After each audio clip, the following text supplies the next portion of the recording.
¿Quieres conocer más de tus impuestos? ¿Saber tus derechos como contribuyente? Sintonízate en Frecuencia Fiscal, un programa de análisis, difusión e investigación con los contadores públicos Hugo René Ortiz y Luis Alberto Padrón. ¿Eres emprendedor, estudiante o empresario? Frecuencia Fiscal es para ti. Te invitamos a que seas parte de esta nueva cultura en los impuestos. Comenzamos. Buenas tardes, bienvenidos a su programa Frecuencia Fiscal. Los saludo el contador público Hugo René Ortiz. Saludamos a nuestro compañero en cabina, Luis Alberto Padrón. ¿Qué tal, Hugo? ¿Qué tal? Les saludamos desde la cabina azul de Frecuencia Tech. Les recordamos nuestros medios de contacto, el correo electrónico dudas@frecuenciafiscal.com.mx, la página en Facebook Frecuencia Fiscal, el canal en YouTube Frecuencia Fiscal, donde posteriormente estará disponible este programa. Y bueno, pues estamos prácticamente a mediados de lo que es de marzo, y a lo mejor hay quien ahorita está pensando en el puente, ¿no? En qué va a ser el puente, cómo va a estar el clima. Más sin embargo, en materia fiscal, pues el clima yo creo que está nublado, ¿no? Está bochornoso, hay mucho tempestad que no sabemos en qué va a parar todo esto. Así es, Hugo. Yo creo que muchos contadores ya nos escuchan desde sus automóviles rumbo a algún destino turístico. Un saludo para todos aquellos, bueno, pues que van transitando rumbo a visitar a la familia o bien hacia algún destino turístico para algún descanso reconfortante. Así es, y bueno, antes de iniciar con el programa del día de hoy, algunas noticias ocurridas en la semana. Primeramente ahí tenemos el tema del régimen de incorporación, ¿no? Que pues este mes se vence la declaración del primer bimestre y les dieron una buena noticia. Oye, sí, Hugo, fíjate que bueno, pues hubo un comunicado de prensa por parte de la Secretaría de Hacienda en donde se extienden los beneficios fiscales. Esto es el 100% en el pago del ISR, IVA y IEPS, que estaba vigente para el 2014, entendiéndose por esto que iba a ir cayendo un 10%, es decir, para el 2015 debiese estar contemplado un 90%.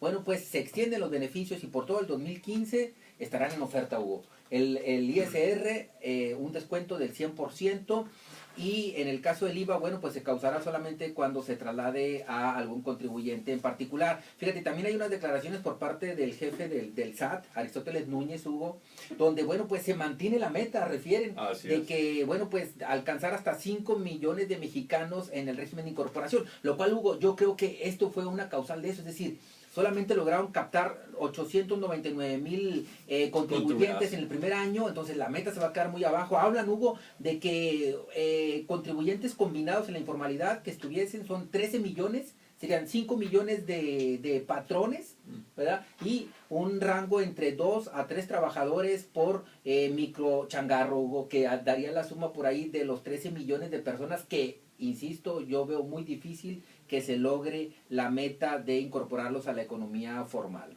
Así es, entonces, bueno, estar al pendiente porque aquí ya también la autoridad actualizó la aplicación que existe para el cálculo de lo que es el impuesto para reflejar estos beneficios, y también señalar que por ahí hay, digamos así, demos donde los contribuyentes pueden practicar y ver cuál es el resultado del impuesto sin necesidad de presentar la declaración como tal. Así es, Hugo. Y bueno, pues, ¿cuál es el tema principal del día de hoy? Bueno, Luis, nada más antes, por ahí aparentemente ya está disponible lo que es la aplicación para el tema de la declaración anual de personas físicas, pero exclusivamente para aquellos que tienen ingresos por salarios. Tristemente así es. Ah, sí, y por ahí también se especifica ya que este tipo de contribuyentes tendrán su devolución en 5 días más. Sin embargo, aquellos contribuyentes con ingresos por honorarios, arrendamiento, actividad empresarial, la devolución la tendrán en 10 días. Cabe aclarar que la aplicación para presentar esa declaración todavía no está disponible. Bueno, Hugo, pues puras noticias positivas este fin de semana largo, Hugo.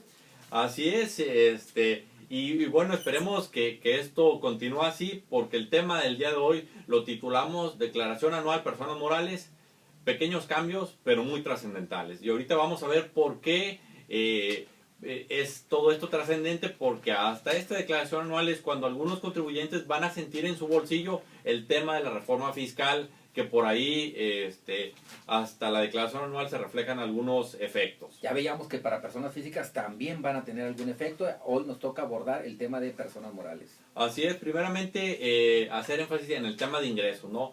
Los ingresos en el momento de acumulación, ya que hay diferentes momentos, que es cuando se cobra, cuando se expide el comprobante o cuando se entregue el bien. Entonces, aquí tenerlo bien especificado, por el tema, recordemos que estamos con la contabilidad electrónica, con la información que el SAT recibe de los FDI, y por ahí claramente se especifica cuál es el concepto del producto que estamos enajenando, y en base a eso la autoridad pudiera identificar estos momentos que acabo de comentar. Fíjate, Hugo, y yo abordaría uno más, es decir, en el caso de los anticipos, es decir, cuando, bueno, pues ni se ha entregado el bien, a lo mejor ni se ha expedido el comprobante y tampoco se ha entregado materialmente el bien o servicio o prestado. En el caso de los anticipos, Hugo, muchas veces se comete el error contable de registrarlo como tal, es decir, anticipos y contra la cuenta bancaria, pero hasta allí, es decir, no se emite el comprobante y tampoco se logra la acumulación. Entonces, aquí estamos recapitulando esos posibles errores.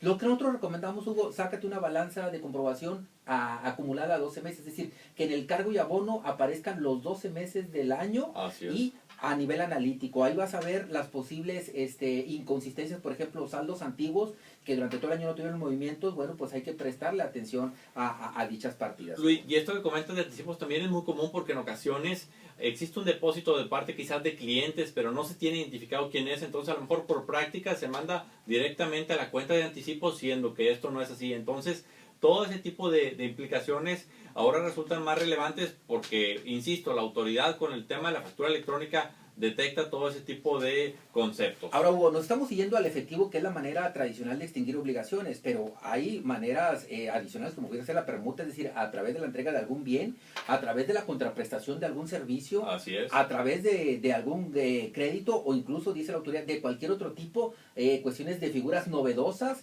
donde a través de algún contrato se pudiesen extinguir las obligaciones, y en ese momento, bueno, pues estaría detonando lo que es la base para lo que es el impuesto al valor agregado. Exacto, sí. Esto que comentas, Luis, es muy importante porque también hay otros ingresos que, como lo comentas, no tienen que ver con tema de flujo, o que quizás el monto es diferente al flujo que se recibe. Y me refiero, por ejemplo, al tema de la ganancia en enajenación de activos fijos, que aquí habrá que determinar si obtuvimos una ganancia o una pérdida.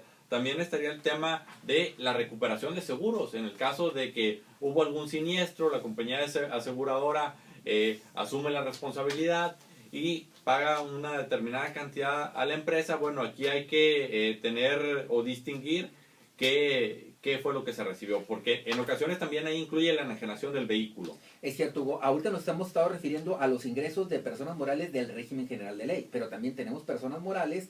Por ejemplo, en el caso de sociedades civiles o asociaciones civiles, que estas, bueno, pues acumularán el ingreso en el momento donde se cumpla el flujo de efectivo. Es decir. Así es. También otro detalle que está por ahí son cuando se reciben ingresos o se reciben recursos, perdón, para hacer pagos por cuenta de terceros, que sería, por ejemplo, el caso de los agentes aduanales, que cuando no se comprueba que este dinero se utilizó para gastos por cuenta de terceros, se deben de considerar como ingresos acumulables, es correcto, Hugo. Así También es. uno de los casos a lo mejor no tan típicos son las enajenaciones a plazo, y que estas, bueno, pues el contribuyente deberá optar por acumularlas en el momento de que se haya pactado la operación, o bien conforme se vayan cobrando los alcances a dicha enajenaciones a plazo. También otro supuesto es el caso de la recuperación por créditos incobrables, cuando estos créditos incobrables se hayan deducido. Entonces, si en algún momento tú dedujiste ese crédito incobrable y de repente llegó el cliente y te lo pagó, bueno, en ese supuesto lo debes de considerar como ingreso. También tenemos otros casos especiales, por ejemplo, el caso de indemnización por seguro de hombre clave, Hugo.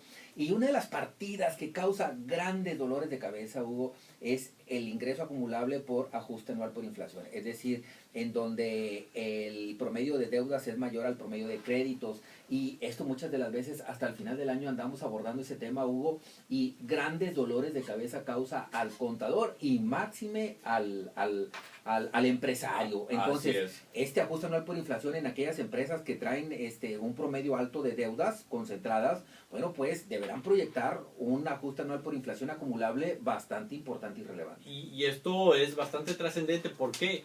ya que puede darse el caso que a lo mejor la empresa tiene una cuenta de aportaciones para futuros aumentos o tiene una cuenta en acreedores donde le debe al socio y a lo mejor la empresa no tuvo ingresos en todo el ejercicio, más sin embargo por el simple hecho de tener esta deuda con el socio, eso ya genera una ganancia que por el tema del ajuste anual por inflación. Hugo, y con esta lluvia y un cafecito estaba reflexionando de lo que depara a la declaración anual de personas morales. Con ese tema y personas físicas de la contabilidad electrónica donde se están enviando las balanzas de comprobación, por ejemplo, el ajuste anual por inflación, prácticamente la autoridad lo pudiese determinar.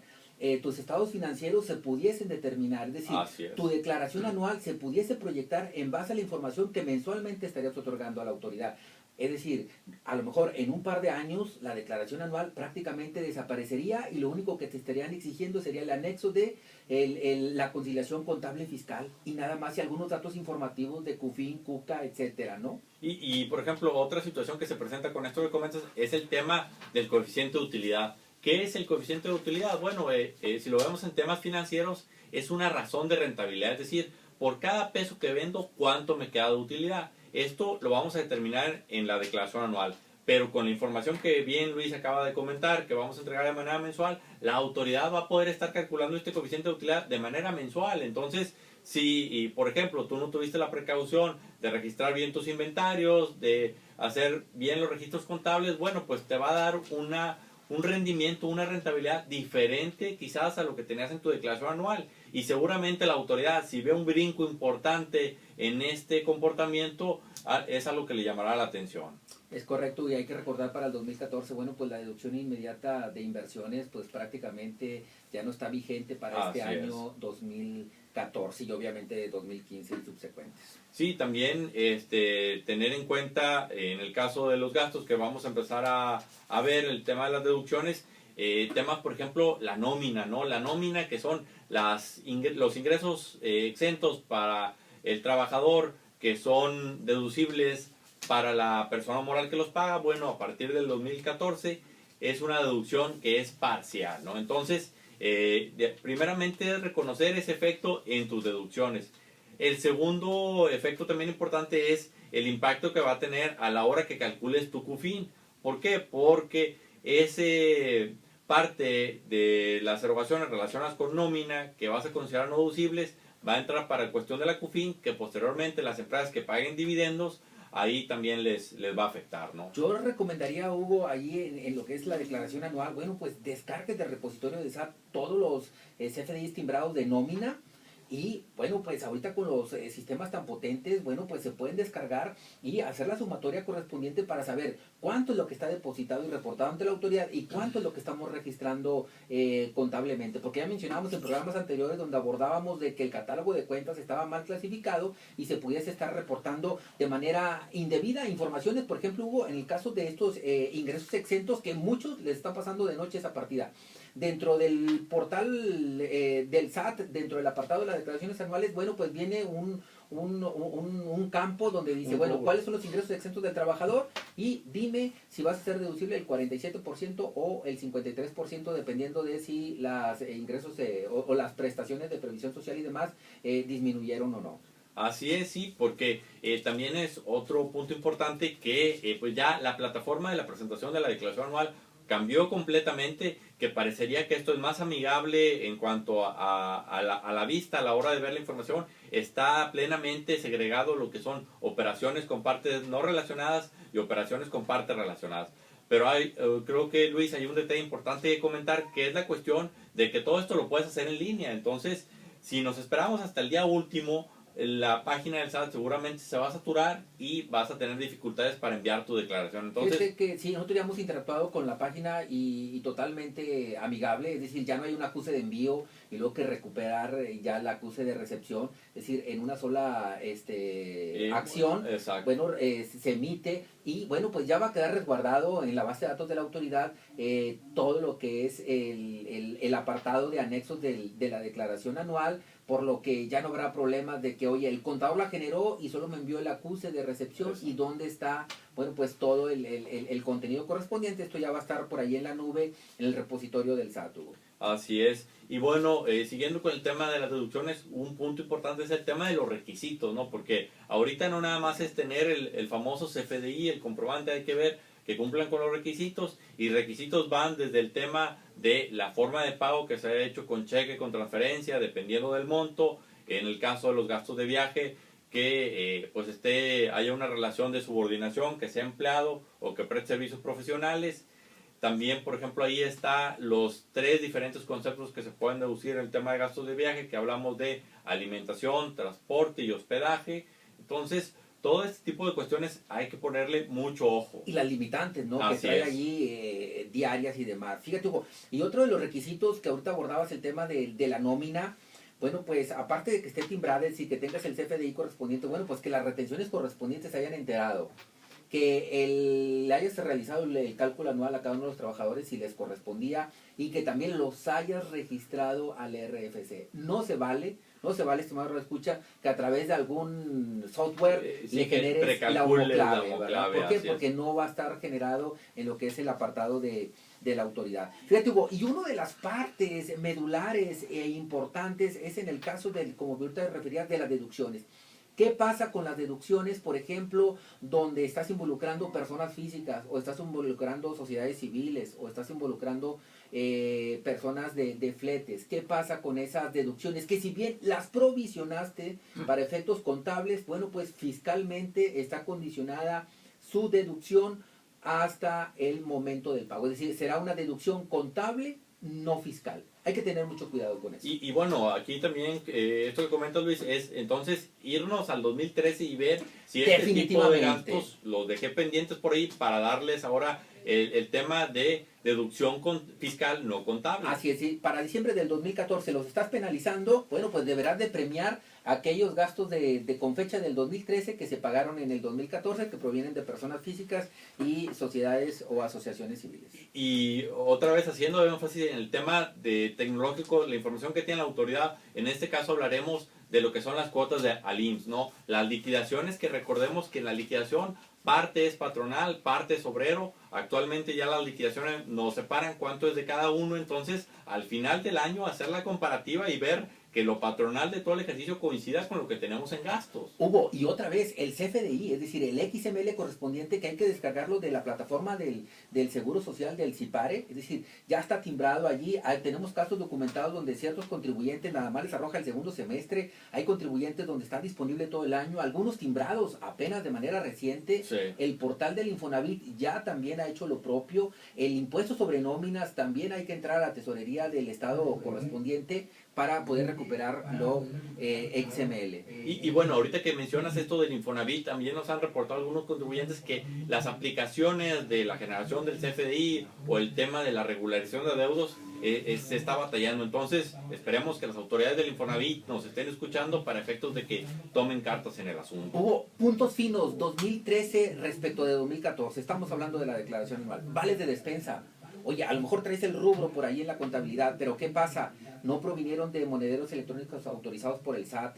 Oh, sorpresa, no será deducible absolutamente nada, porque es uno de los requisitos primeros. Entonces, cuentas con el monedero autorizado, solamente podrás deducir el 47 o 53% según corresponda. Es decir, ya olvídate de vales de despensas deducibles al 100% a partir del 2014.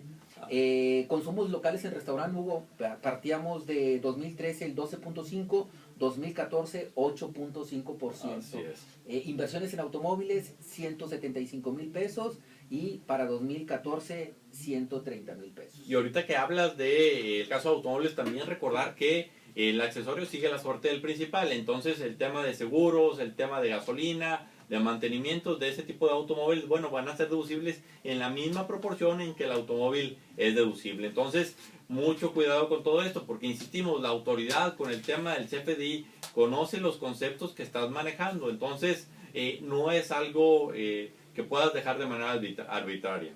Así es, Hugo. Y no menos importante, la declaración de operaciones relevantes que también se tiene que presentar. Si eres una empresa, Hugo, que estuviste aplicando estímulos fiscales, bueno, pues también hay que recordarle que hay que presentar la declaración correspondiente, a más tardar también en marzo del 2015, porque la autoridad, es decir, exige de manera adicional que, por ejemplo, en el caso de deducciones por diésel, por consumo, o en el caso de aquellas empresas agropecuarias o del sector primario, bueno, pues, y que aplicaron algunos estímulos, bueno, pues deberán de proporcionar estas declaraciones adicionales. Hay que estar muy atentos, Hugo. También otro de los puntos finos, imagina una empresa que hizo una aportación de capital en efectivo para futuros aumentos de 900,000 pesos y ahí lo deja. Dice, no, pues bueno, pues ahí quedó registrado. Si bien no siguió el protocolo de pasarlo por la fe de un notario o corredor,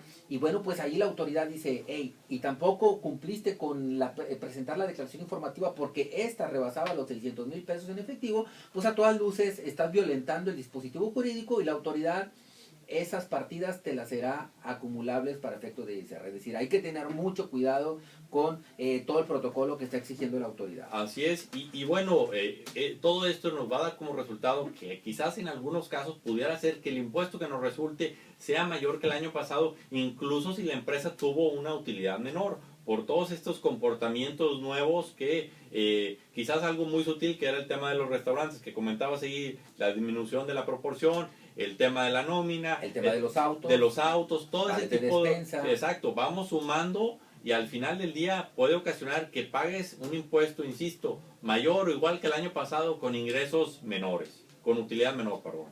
Es correcto, Hugo.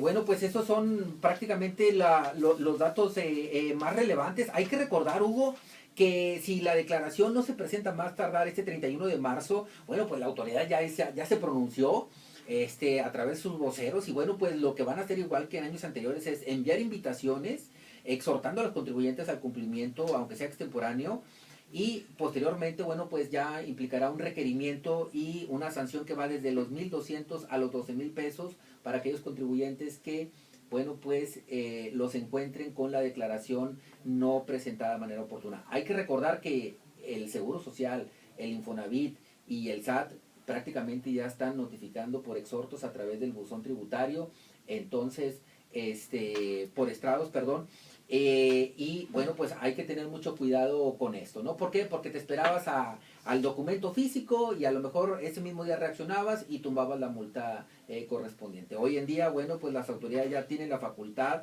de depositarlo a través del buzón tributario. Y no solo la facultad, sino la información, porque ahorita, como estamos viajando a una velocidad tan rápida en todo este tema de la información, de la fiscalización, pues en cuestión de segundos la autoridad tiene todos los elementos para, de manera ahora sí que fehaciente, sin dudar, saber qué es lo que pasó con el contribuyente. Así es, y aquellas declaraciones anuales, Hugo, que vayan a salir a cargo, por esto de que es inmediato, pues la autoridad dice, hey, estoy esperando el pago. Sí. Y el pago no lo has vinculado y no lo has realizado. Y a veces se le pasa al contador y no se coordina con el empresario y le dice, oye, ahí te va la declaración, nada más que traía 70,000 pesos a cargo.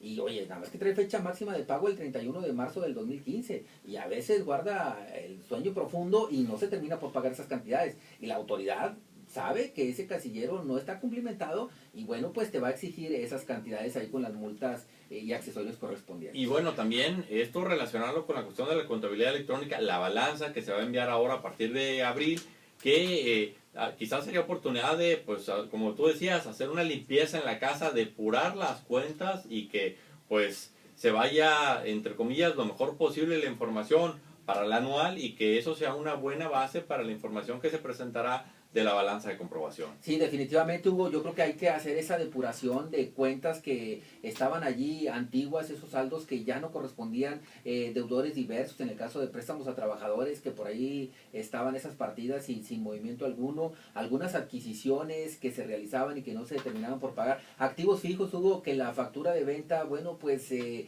le dio el tratamiento de una venta normal y el coche nunca se dio de baja. Entonces, pues ahí acercarse con el empresario y hacer un checklist, de decir, oye, sabes que todos tus activos ya no están disponibles para la empresa y bueno, pues ahorita de manera oportuna aprovechar esta coyuntura y limpiar todo lo que es el balance general. Así es, sí. Recordemos que en 2014 las reglas de juego cambiaron, entramos a un tema de tecnología y que toda esta cuestión, vaya, la podemos usar en nuestro favor porque seguramente la usarán en nuestra contra. Entonces es momento de estar conscientes de dónde estamos parados, qué carencias tenemos y cómo las vamos a resolver, porque seguramente esto nos va a llevar un tiempo determinado. Así es, Hugo. Y lo que decíamos ahorita para el 2015, tu balanza de comprobación prácticamente es el elemento primario para recalcular los impuestos determinados, el DIP. Es decir, la autoridad va a poder contrastar esta información. Y por eso decíamos, si puede contrastar un DIP, ¿por qué no va a poder contrastar una declaración anual? Entonces, por esta vez, como quien dice, estamos salvados porque la autoridad no podrá hacer ese ejercicio, ese cruce de información. Para 2015, para 2016, bueno, pues la autoridad ya tendrá también todo su equipo de contadores cibernéticos para poder contrastar la información de la declaración anual y de los pagos provisionales contra la que está determinando el contador. Así es, incluso por ahí se liberó también en lo que fue esta semana, si no me recuerdo, el instructivo, por decirlo así, de elaboración de documentos digitales. Esto quiero pensar que va a ser el instructivo con el cual se van a desarrollar los diferentes formatos para cuando la autoridad solicite más información adicional a los temas que ya conocemos de la contabilidad electrónica, las balanzas, las pólizas, el catálogo de cuentas. Así es, Hugo. Y esta declaración de personas morales para anuales de ISR, bueno, pues está disponible en dos modalidades, es decir, en línea y fuera de línea. Fuera de línea, bueno, pues se descargan una serie de programas, una serie de protocolos y no recomendamos utilizar esto. Está bastante amigable lo que es en línea y prácticamente abres y cierras una declaración, trae un apartado para revisar, no te permite continuar si ciertos campos ni siquiera los ingresaste. Sí. Entonces eso permite que haya algo de filtro de calidad en la información. Aquí nada más el punto sería tener en cuenta que todo esto es en línea. Entonces, entre más nos acerquemos a la fecha, más personas van a estar conectadas en línea y es posible que existan problemas de conexión. Hugo, o sea, ¿estás refiriendo que las personas no se tomen este asueto largo, que se vuelquen a las oficinas a presentar las declaraciones? Yo diría que hay que hacer el examen de conciencia, ver cómo tuvimos el año, qué información tenemos y en base a eso tomar la decisión. Bueno, pues Hugo, si te parece bien, cerramos el programa el día de hoy. Así es, nos despedimos. Contador público Luis Alberto Padrón. Hugo René Ortiz. Que tengan un excelente y bonito inicio del fin de semana. Hasta la próxima. Esto fue Frecuencia Fiscal. Te invitamos a seguirnos sintonizando todos los viernes de 2:30 a 3 de la tarde. Gracias.